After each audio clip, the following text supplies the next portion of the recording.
Hello Penguinauts, I am the Beardy Penguin, and I am not happy.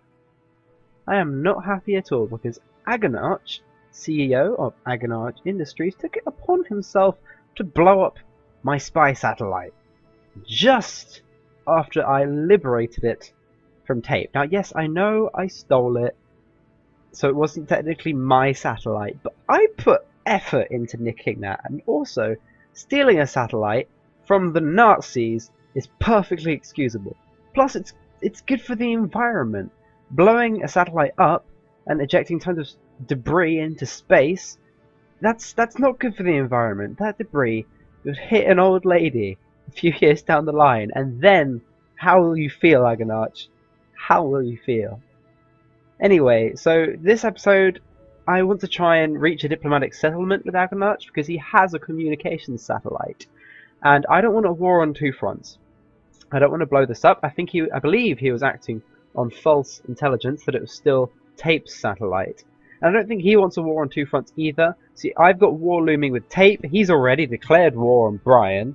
Not that he'll have much trouble fighting Brian and me at the same time, considering that Brian's last move was to fly a plane to attack Agonarch, but the plane ran out of fuel and crashed and burned, and that also killed Jebediah. So Brian's lost a plane, and he's lost his best pilot, and arguably the greatest pilot in the history of Kerbal Kind has just crashed and burned because he ran out of fuel and forgot to bring a parachute. So I'm going to use my communication satellite to ring up Agonarch.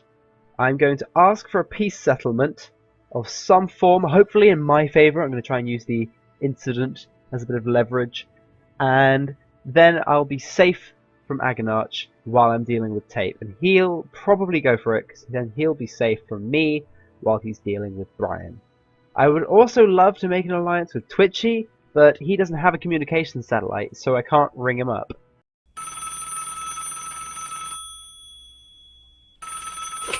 Hello, this is Agonarch of Industries.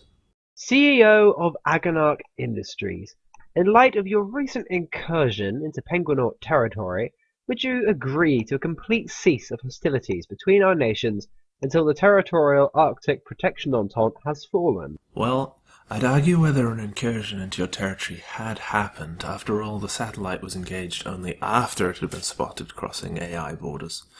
I can, however, see the merits of a mutual non-aggression pact with the Penguinaut Empire. So we have an agreement? Very well. I'll agree to a cessation of hostilities against PE. No assaulting bases or attacking vehicles until such time as the Tape has fallen. This agreement doesn't, by default, apply to your allies, however, and whoever they are, they'll have to contact me themselves and negotiate independently. Fair enough. I'm glad that we could come to an agreement. It's been a pleasure doing business with you. Thanks for choosing Industries for all your diplomatic needs.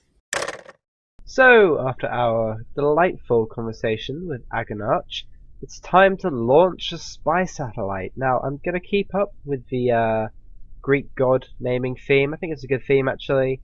So we're naming this Erebus, which is the Greek god of darkness and shadow. I think it's quite sinister.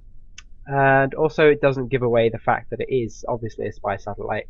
We wanted to be quite transparent with the fact that our communications satellite was just for communications, and our land automated defense was automated defenses, so they don't just waltz in and go, ooh, I wonder what this is. But everything else from now on is probably going to be slightly more discreetly named. And this probably would have been easier in the first place, but I just couldn't resist stealing Tape's satellite. But we're launching this from a remote Ocean Odyssey platform, because we don't really want any prying eyes looking at it. And we've actually only got 3 launch sites. So that's this Ocean Odyssey launch site here, Green Basin, which is down there, where we launched our communications satellite from, and we've got the Great Escape up here, which is where we launched the Hermes to steal Tape's satellite. But this is going into a polar orbit, and without any further ado, to space we go.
So we had a couple of hiccups while we were launching, including a somersault when one of our decoupling boosters slapped us on the arse, and but we managed to recover from it surprisingly well, especially with the new aerodynamics. We should engage our surface scanner. There we go. We can now look at enemy units while they're on the ground. Pretty cool. We learned our lesson from our last spy sat, so we've got a lot less ammo on it, so it's a lot lighter. Got more fuel on it, obviously, had a different launch vehicle, and it's got a much wider range of defense. So we're going to activate guard mode so nobody can blow it up or nick it. Tape kind of learned that the hard way, didn't he? So we're finally going to get a look at some of Agonarch's defenses. Now I know we're not going to war, but I do like to know what everyone's defenses look like, so we're going to get some little photos from space of everyone's defenses. Holy moly! That is absolutely massive. I mean, it's hard to tell, but looking at the shadow, we can tell that that is an absolute behemoth. You can just make out missile silos around the sides, and then a massive goalkeeper on top. And look at all that armor. That is a serious piece of kit. Yikes. I'm glad I'm not at war with him. Right, now let's have a look at tapes, shall we? This is the highest resolution picture that we can get, and it's actually pretty small. It looks very similar to my defenses, actually, in the fact that it's relatively simplistic. He's got a goalkeeper instead of the 4 Vulcans that we have, and a few very small intercept missiles. His is pretty simplistic in design, actually, especially compared to Agonarch's. Jesus, that thing was a behemoth. No idea what it's called, an orb weaver, but whatever. I feel very sorry for Brian, actually. Very sorry. Let's have a look at Brian's defenses quickly. Okay, so we're having a look at Brian's aircraft carrier. Okay, so Brian's defenses look relatively simplistic, so they're pretty much I don't know if there are any missiles on there, but they look very similar to my defenses and Tape's. But of course, Brian's are the only defenses on the planet that have actually proved themselves quite formidable opponents, considering they already took out one of Agonarch's vessels while he's performing a scouting run to try and test Brian's defenses. Although it was kind of aided by the way that Agonarch was attacking, he didn't do any surveillance beforehand, didn't have any intel, just going in blind, and went from pretty much the worst possible angle. These defenses are pretty decent. They're just pretty bog standard defenses. Right, so last but not least, we're going to have a look at Twitchi's defenses. And it looks like our spies were correct. Armor is very, very heavy. A little light on the weaponry side. He's got a couple of heat shields, but certainly quite tough to take down. He's got some pretty thick armor there. I think I can make out some small intercept missiles there, and some very light 30mm chain gun turrets, but certainly nothing ridiculous. But that thing can surely take quite a beating. So, to fend off the inevitable invasion by the Territorial Arctic Protection Entente, we're launching another Poseidon, because we know we need to protect all of our ports. Now this is an especially useful port. It's got great strategic value. It's pretty close to Tape's territory over there. If you got hold of this port, you could certainly send a lot of naval warships to pretty much wreck me. So we need to protect this place. So we launched another Poseidon, and I'm also going to use this opportunity to answer a few questions about it. Now some people ask, why are you using space missile? Oh god, hello. Can we watch all? Yeah, there we go. Some people are confused as to why I was using space missiles. And that's actually got a pretty good reason. Now, just because they have vector thrusting doesn't mean that they're for space only, okay? It just means that they can operate in space. What it does mean is that they can turn very rapidly.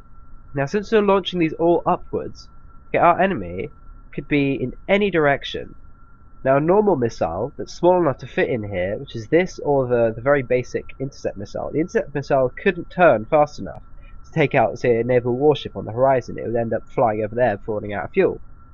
These can vector their thrust, so it can turn and it can take out something on the horizon. So, just to prove my little theory that they'll be much better than intercept missiles, we're going to select one of our missiles. There we go. We've targeted the lad. This is a computer simulation, naturally. We wouldn't actually be blowing up our own defenses. Okay, so now I've fired a couple of missiles just to test that the system is working. I'm going to prove that these vector missiles are much better than the normal missiles. Also, as I said, there are only two types of missiles that can actually fit in this bay, which are these missiles and the non-vector ones. So obviously these were the choice. These are the obvious choice. But anyway, I'm going to test one. So we're going to fire it at the lad. Now I don't think it can get the lad because it's pretty close.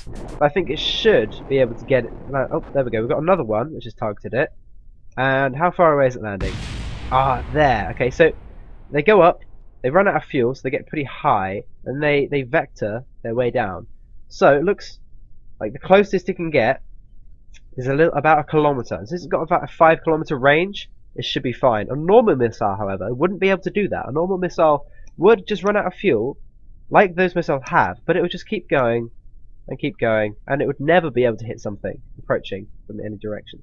So, unless tape somehow manages to close to 1 kilometer and gets like the ground somehow, manages to attack from there, our missiles won't be able to hit him. But then the goalkeeper and the Vulcans will get him.